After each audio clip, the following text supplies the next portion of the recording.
Avez-vous déjà réfléchi à pourquoi le symbole qu'on nous présente comme l'emblème sacré de l'Empire russe ou de Byzance est en réalité accroché sur les façades de bâtiments dont les historiens détournent soigneusement votre regard? Arrêtez-vous une seconde, expirez et préparez-vous à entendre ce qui vous fera reconsidérer tout ce qu'on vous a enseigné à l'école et à l'université.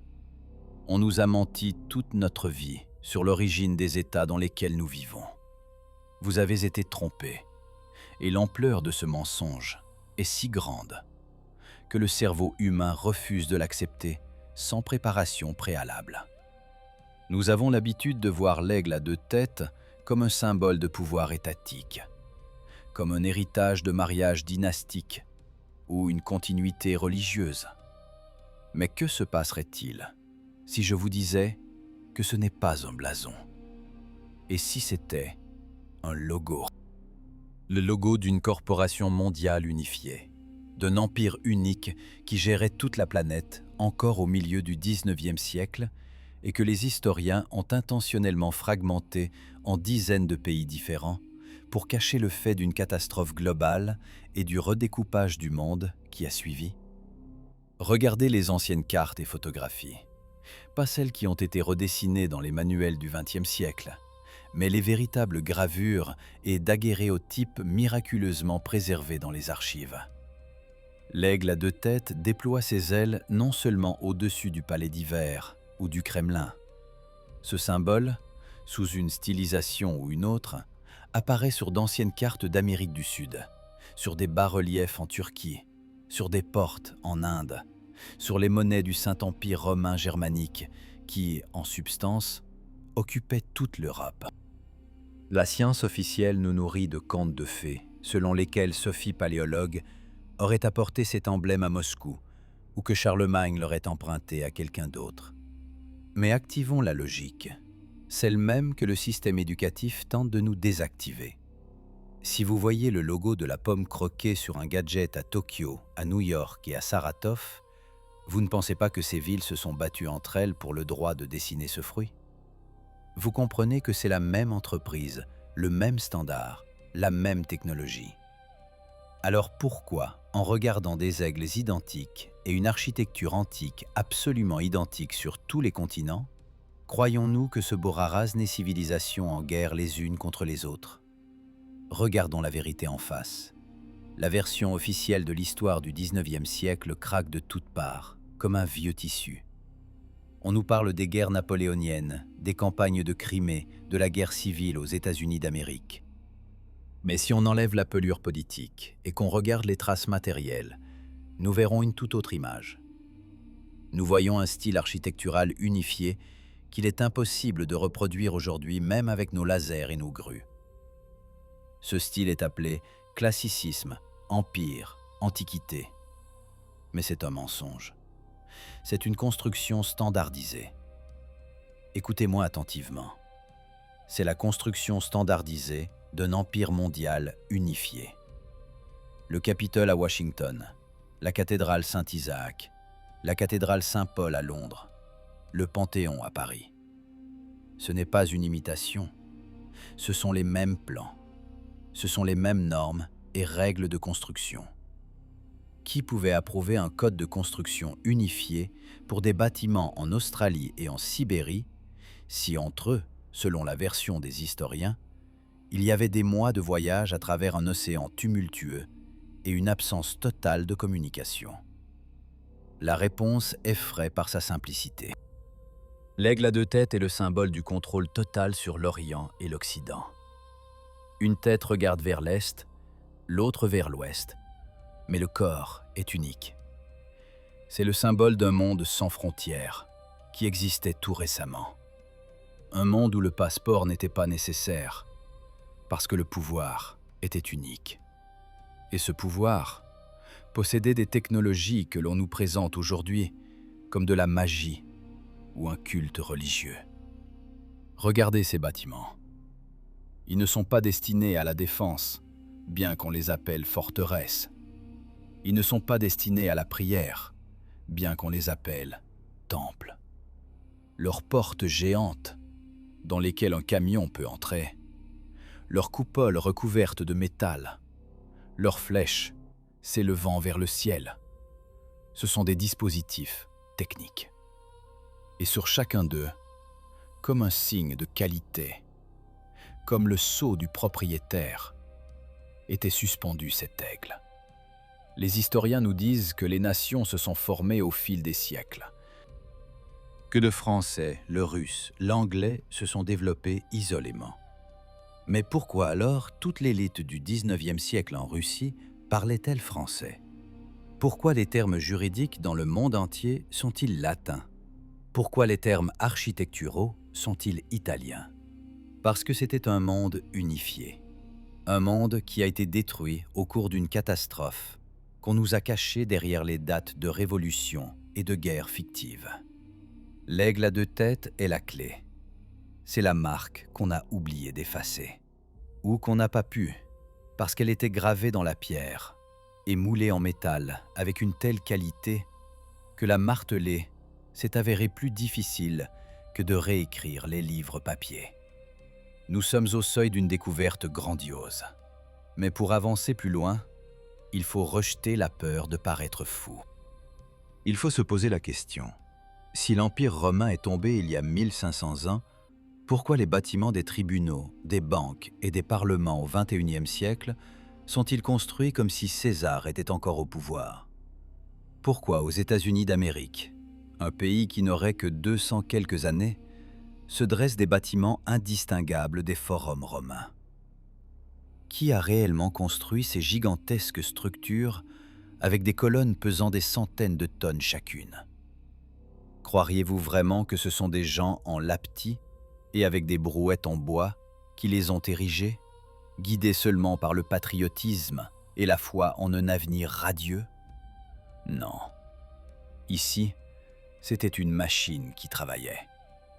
Une machine étatique globale, avec une logistique unifiée, une monnaie unique et un symbole unique.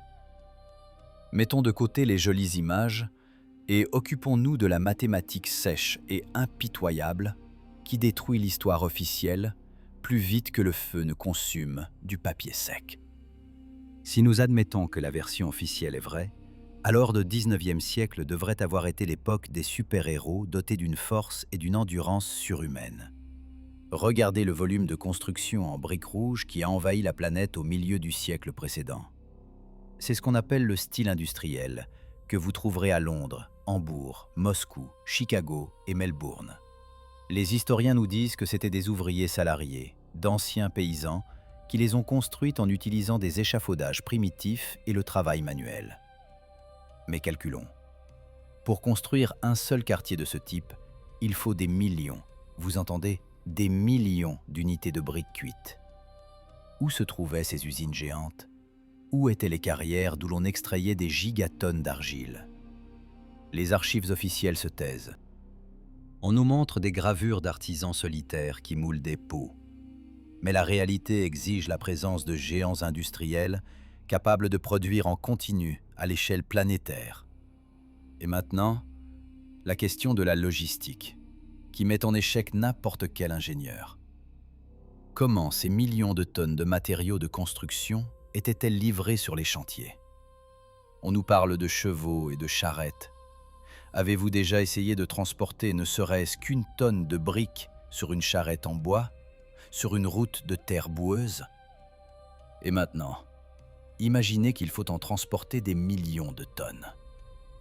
Les routes de l'Europe et de l'Amérique au XIXe siècle, à en juger par les mêmes photographies, n'étaient qu'un bourbier boueux. Une logistique de cette ampleur, avec un transport hippomobile, est mathématiquement impossible. Il faut nourrir les chevaux, les charrettes se cassent, les routes sont emportées par les pluies. Pour construire les villes que nous voyons sur les photos des années 1860, il fallait des chemins de fer, des wagons de marchandises et des engins lourds dont on nous a oublié de parler. Ou bien ces villes étaient là depuis des siècles et les constructeurs du 19e siècle sont simplement venus sur les ruines, les ont déterrées, ont posé des vitres et accroché leurs enseignes. Cela nous amène au sujet le plus gênant pour les académiciens, ce qu'on appelle la couche culturelle. Vous avez sûrement vu ces bâtiments dans vos villes. Le premier étage est en partie enfoncé sous terre, les fenêtres donnent sur le trottoir et la porte d'entrée se trouve souvent au niveau du deuxième étage, à laquelle est accolé un porche hideux. Les guides sourient et disent « Eh bien, la couche culturelle s'est accumulée. Les gens jetaient des déchets, la poussière volait.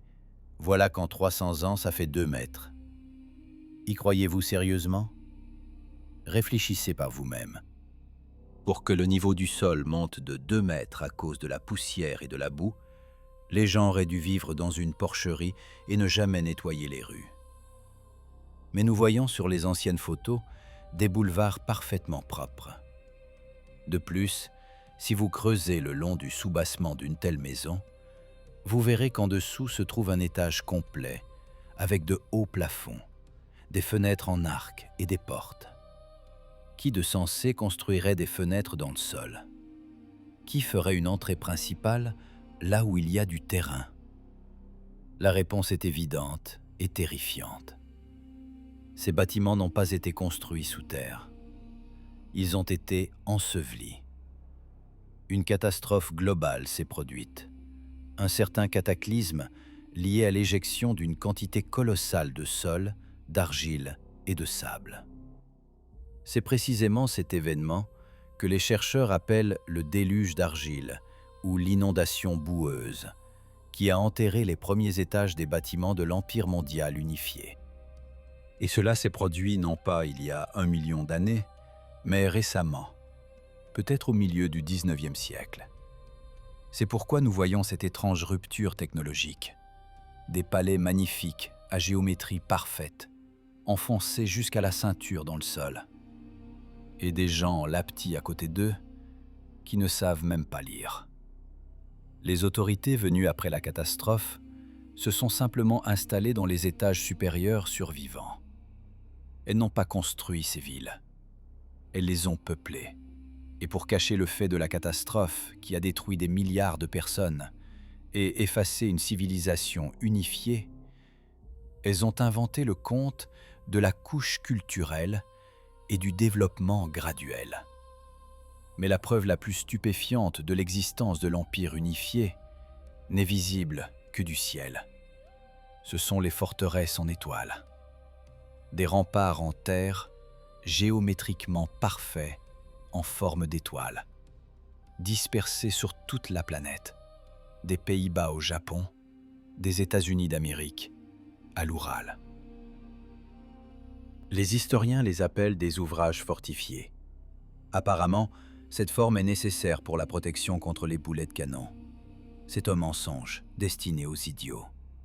Tout ingénieur militaire vous dira que cette géométrie complexe avec de multiples saillants n'offre aucun avantage par rapport à un mur ordinaire et qu'il est des centaines de fois plus difficile à construire. De plus, beaucoup de ces forteresses sont situées dans des bas-fonds, ce qui pour la défense est un suicide. Mais si on les regarde comme des schémas techniques, tout s'explique. Ce ne sont pas des forteresses, ce sont des stations à gaz, des résonateurs ondulatoires, des nœuds énergétiques d'un réseau géant qui couvrait toute la Terre. L'Empire possédait la technologie pour capter l'électricité atmosphérique ou l'énergie sonore, et ces étoiles faisaient partie d'un système énergétique unifié. C'est précisément pourquoi leur plan est partout identique. C'est un projet type. Comme on construit aujourd'hui des centrales nucléaires sur un même projet dans différents pays, de même on construisait alors ces ouvrages en étoiles. Et partout, absolument partout, nous trouvons les traces d'un seul propriétaire. La symbolique, les méthodes de traitement de la pierre, les standards de mesures et de poids, tout pointe vers une gestion centralisée. Mais ensuite, on a coupé le commutateur. L'énergie a disparu.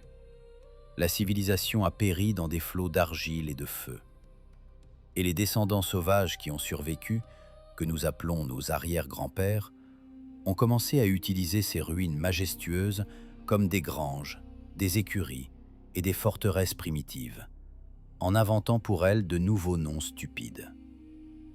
Nous approchons de l'élément le plus terrifiant. Si une catastrophe d'une telle ampleur s'est produite, où sont passées toutes les gens?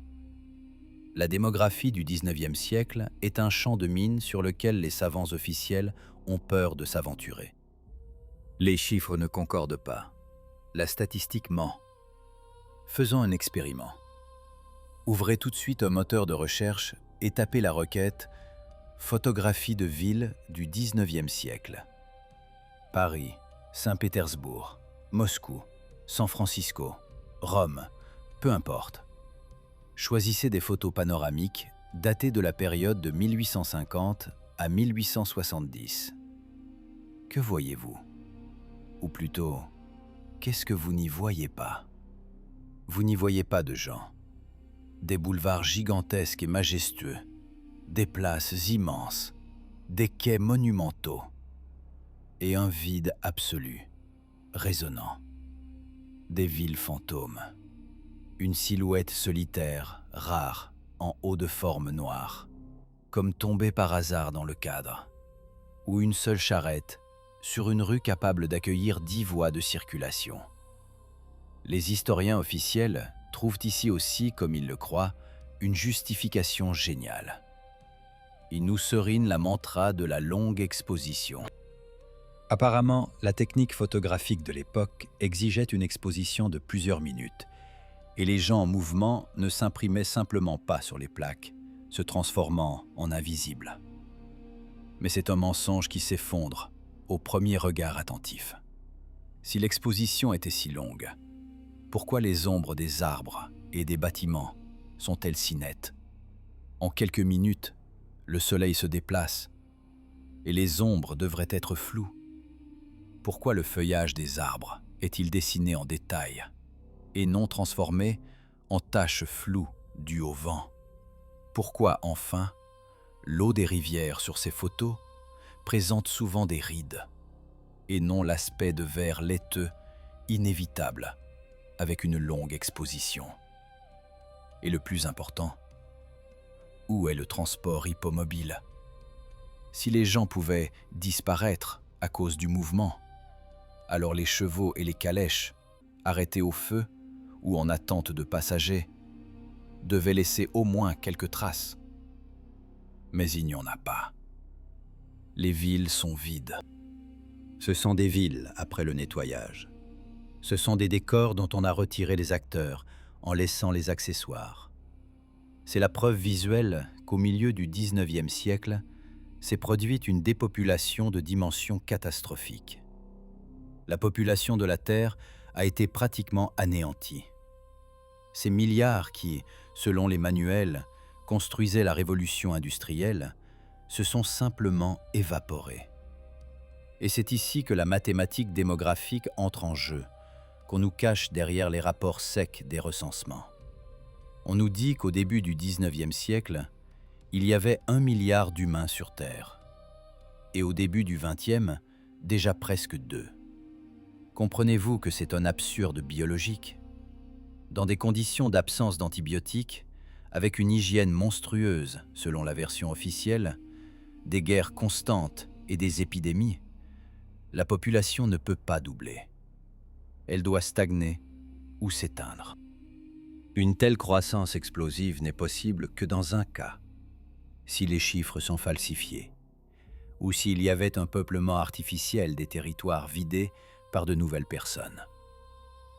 Qui étaient ces nouvelles personnes? Souvenez-vous de l'histoire de votre famille. Combien d'entre vous peuvent nommer le nom et la profession de leur arrière-arrière-grand-père vivant en 1860? Probablement pas. Dans la plupart des familles, la mémoire s'arrête précisément à la fin du XIXe, début du XXe siècle. Nous sommes une civilisation qui a perdu la mémoire. Nous sommes les descendants de ceux qui sont venus sur les ruines. Dans toute l'Europe et la Russie, au milieu du XIXe siècle, comme des champignons après la pluie, apparaissent d'étranges institutions, d'immenses orphelinats. Ce sont de véritables usines à élever des enfants. La statistique effraie. Des dizaines, centaines de milliers de bébés d'origine inconnue y passaient. D'où venait un tel nombre d'orphelins en temps de paix? Où étaient leurs parents? Pourquoi l'État dépensait-il des sommes colossales pour leur entretien et leur éducation, selon des standards unifiés? La réponse s'impose d'elle-même. C'était un processus de redémarrage. L'ancienne population, porteuse des connaissances de l'Empire unifié, a péri ou a été détruite lors du cataclysme. Les enfants survivants et peut-être de nouvelles générations artificiellement cultivées, appelons cela ainsi sans entrer dans les détails biologiques, peuplaient les villes vides.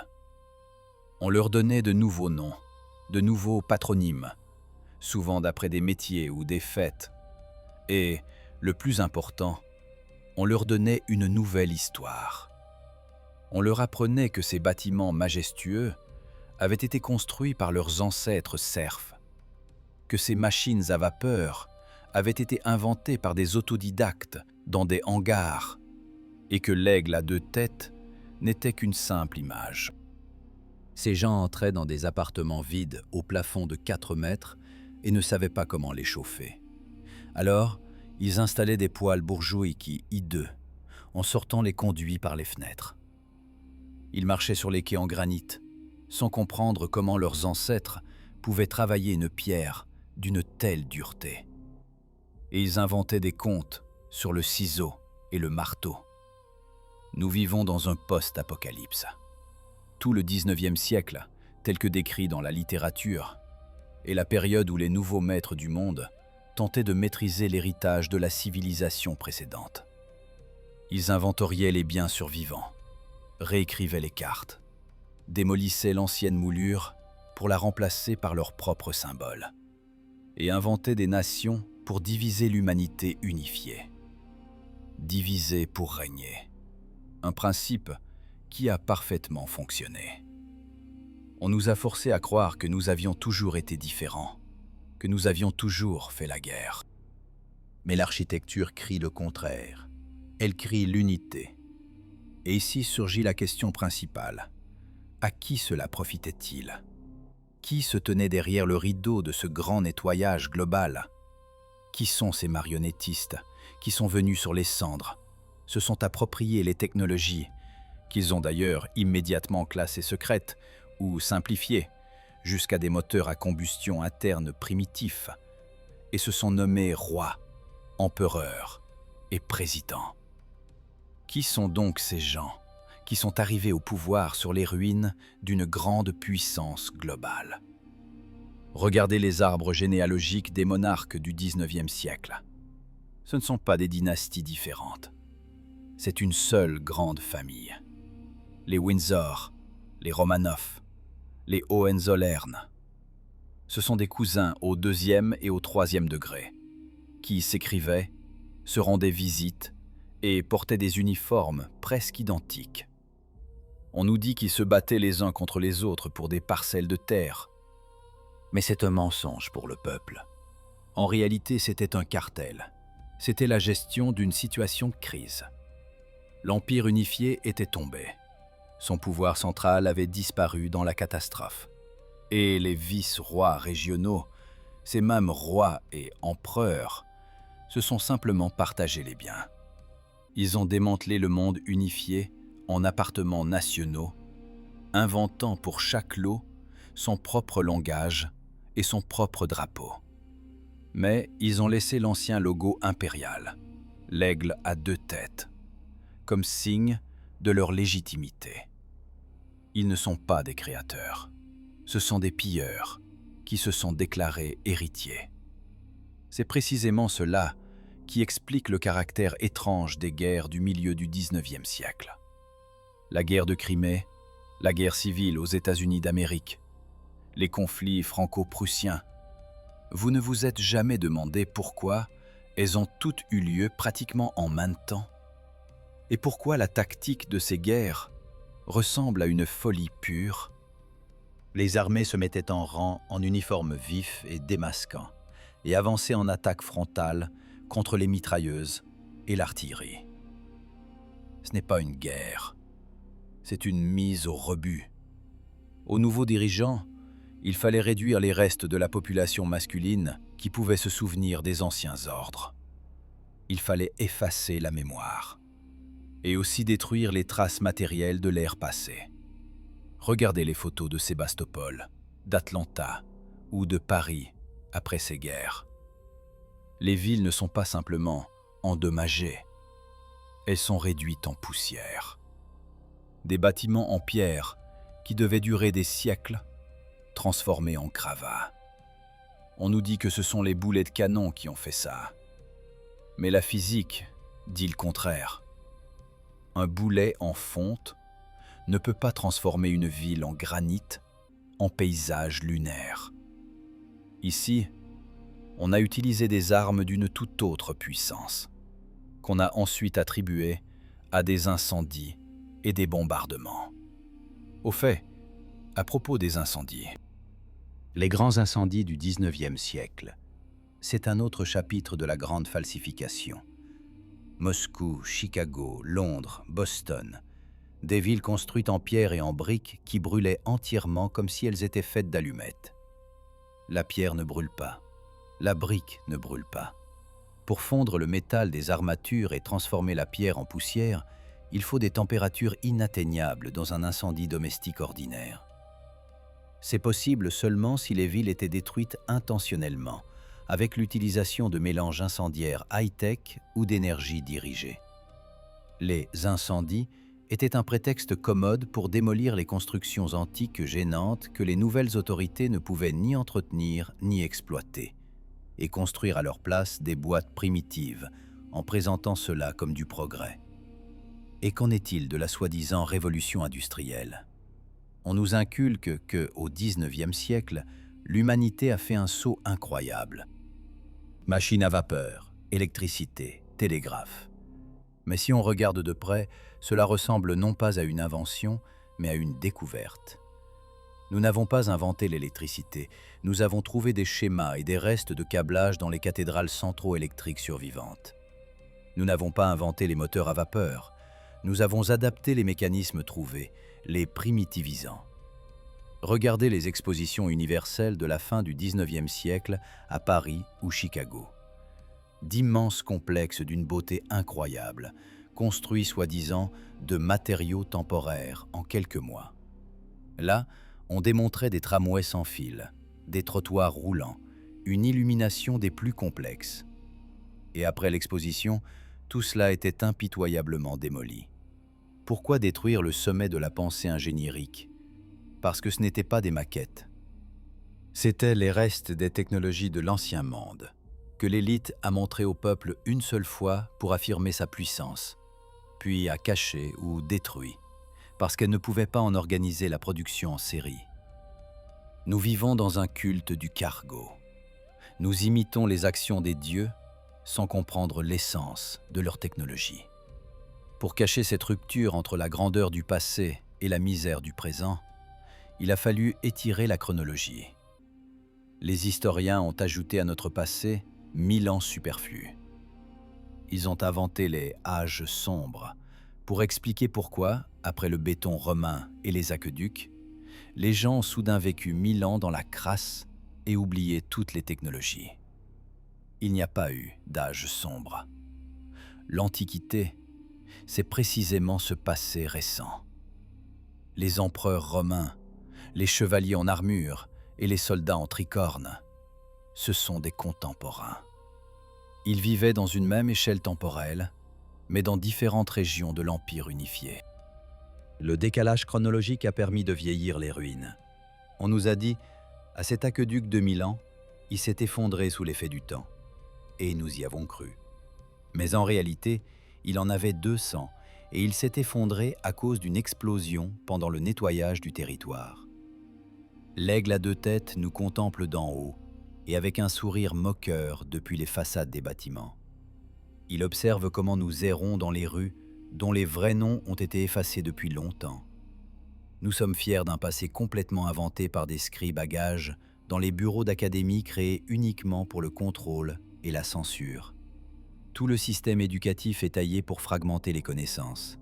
On nous enseigne l'histoire de différents pays et les sciences naturelles de manière isolée, afin que nous ne puissions jamais assembler le puzzle unifié. Car si nous relions ces faits, une vérité terrifiante se révélera. Nous verrons un monde où nous ne sommes pas le sommet de l'évolution, mais de simples survivants sauvages que les nouveaux maîtres de la planète ont parqués dans des enclos de frontières nationales. Mais le mensonge ne peut être éternel. La pierre se souvient, le métal se souvient, et même dans notre mémoire génétique remontent les images de ce monde authentique. Un monde sans frontières, avec une énergie gratuite et une architecture majestueuse, destinée à des humains géants, et non à nous. Nous approchons de la fin de notre enquête. Pourquoi donc cette colossale décoration a-t-elle été érigée? Pourquoi fallait-il effacer la mémoire de l'Empire unifié et morceler le monde en un patchwork de pays en guerre? La réponse est cynique et simple. Le pouvoir et le contrôle des ressources. Rappelez-vous ce dont nous avons parlé plus tôt. Les technologies du passé. L'électricité atmosphérique, les résonateurs ondulatoires, l'énergie éthérique. Cette énergie était gratuite. Les temples, qui étaient en réalité des stations, la généraient à partir de l'air. Dans un monde où l'énergie est gratuite et accessible en tout point de la planète, il est impossible de construire une pyramide financière. On ne peut pas vendre aux gens ce qui leur appartient de droit de naissance. On ne peut pas installer un compteur sur les terres. L'Empire unifié était un monde d'abondance, et c'est précisément cette abondance qui en a signé l'arrêt de mort. Aux nouveaux maîtres, ces mêmes managers qui ont pris le pouvoir après la catastrophe du 19e siècle, il fallait un système de soumission. Il fallait mettre les survivants en dépendance. C'est pourquoi ils ont détruit ou caché les technologies d'énergie libre et nous ont imposé les hydrocarbures.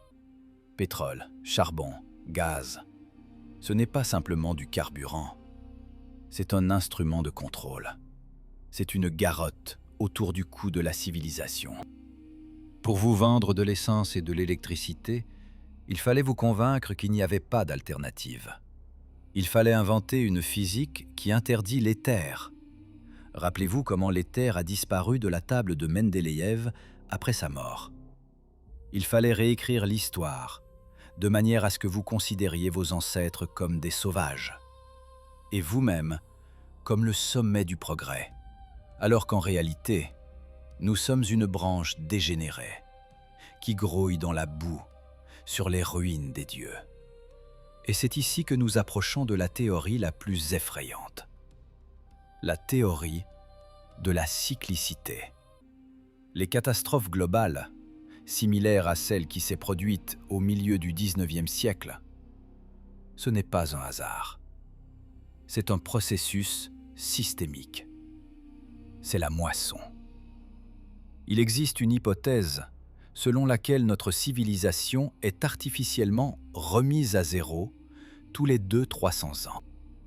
Dès que l'humanité atteint un certain niveau de développement, dès qu'elle s'approche de la compréhension de la vraie nature de la réalité et sort du contrôle, un reset se produit. On appuie sur le bouton « Reset ». Les villes sont ensevelies sous l'argile, la population est nettoyée par les guerres et les épidémies, et aux survivants, on efface la mémoire. Nous ne vivons pas dans la première ni dans la deuxième civilisation. Nous sommes peut-être la 10e ou la 20e tentative. Et chaque fois, le scénario est le même. Floraison, catastrophe, oubli, nouveau cycle. L'aigle à 2 têtes, ce n'est pas simplement un blason, c'est le sceau de l'administration. Le logo de cette force qui supervise ce processus. Il plane au-dessus de nous comme un rappel. Les maîtres sont là, ils observent. Ils n'ont pas besoin de se cacher, car ils savent. Nous avons désappris à voir l'essence des choses. On nous a permis d'occuper ces bâtiments majestueux, mais on ne nous a pas donné les clés pour comprendre leur véritable fonction. Nous nous réunissons dans leurs immenses salles, utilisons leurs complexes dispositifs techniques pour nos rituels simples, et pensons que c'était ainsi conçu. Mais c'est de l'auto-illusion. Nous habitons simplement dans la maison d'autrui, sans comprendre son fonctionnement, et payons notre séjour de notre temps. Regardez ce qui se passe autour de nous aujourd'hui. Ne ressentez-vous pas un déjà-vu? Les discours sur la grande réinitialisation, les changements climatiques, la menace de la faim globale, la numérisation et le contrôle total. Ne vous semble-t-il pas qu'on nous prépare à une nouvelle boucle, à une nouvelle purge? Le scénario du 19e siècle se répète avec une précision effrayante. À l'époque aussi, il y avait des maladies étranges. À l'époque aussi, le climat changeait. Rappelez-vous, l'année sans été. À l'époque aussi, on redessinait les frontières. Aujourd'hui, les méthodes sont devenues plus technologiques, mais l'essence est restée la même. On veut nous réduire, nous reformater et nous parquer dans une nouvelle étable numérique, en réécrivant l'histoire une fois de plus. Dans 100 ans, nos descendants, s'ils survivent, liront dans les manuels qu'au XXIe siècle, les gens ont volontairement renoncé à la propriété privée et à la liberté pour sauver la planète d'un réchauffement mythique. Et personne ne se souviendra de la vérité. Mais il y a une différence. Cette fois, quelque chose a mal tourné. Internet est apparu. Ce qui était créé comme moyen de contrôle est devenu un outil d'éveil. Nous avons commencé à échanger des informations. Nous avons commencé à scanner de vieux livres, à comparer des cartes, à analyser des photographies. Nous avons vu les incohérences. Nous avons remarqué les fenêtres murées et les villes vides. Nous avons posé des questions sur les millions de briques. La digue informationnelle a cédé. Ils ne s'attendaient pas à ce que l'intelligence collective soit plus forte que la censure. L'aigle à 2 têtes ne nous effraie plus par sa grandeur. Il nous pose des questions. Nous avons compris que l'Empire n'a pas disparu. Il s'est simplement retiré dans l'ombre, est devenu invisible, mais continue de nous gérer à travers les systèmes bancaires, les corporations transnationales et les gouvernements de paille. Que faire de cette connaissance ?